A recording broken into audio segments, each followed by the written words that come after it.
Good morning gas. दिवसाची सुरुवात होते मस्तपैकी पोहे खाऊन. सिल्लो काढले आणि निघालो ऑफिसला. वायपर मारके चक्री घुमाके. ऑफिसलाच पोचतात खूप सारा खाऊ टेबलावर. काय आज स्पेशल? केक सुद्धा. आज गणेश सरांचा बर्थडे. वाढदिवसाच्या खूप खूप शुभेच्छा पाटील सर. सर्वांनी आम्ही सोबत सकाळीच सेलिब्रेट केला. होममेड केक होता, खूप सुंदर आणि खूप मऊ सुद्धा लागत होता. खूपच भारी. सर्वजण केक भरवत होते सरांना. सर बोलते बस करा, किती केक भरवता सकाळ सकाळ. आणि केक खरंच खूप टेस्टी होता. आणि सकाळ सकाळ आला आम्ही दादांना कस्टमर केअरचा कॉल. दादा बोलतात बिझी आहे मी, ठेवा फोन.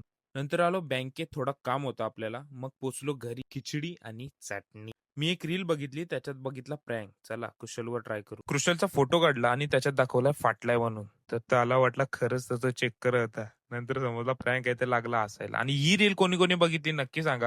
अच्छा, बेकार हसायला लागलो मी आणि कृषल. नंतर गणेश साहेबांचा बर्थडे पुन्हा एकदा सेलिब्रेट केला, एकदम चॉकलेटी केक सोबत सर्वांनी सेलिब्रेट केला. मग निघालो घरी. बेकार ट्रॉफिक. दुपारी नशीब मी आपली बेला घेऊन गेलो, त्याच्यामुळे काय टेन्शन नव्हतं. फॉलो आणि सबस्क्राईब करून जाताना ट्रिंकल्स घेऊन जा.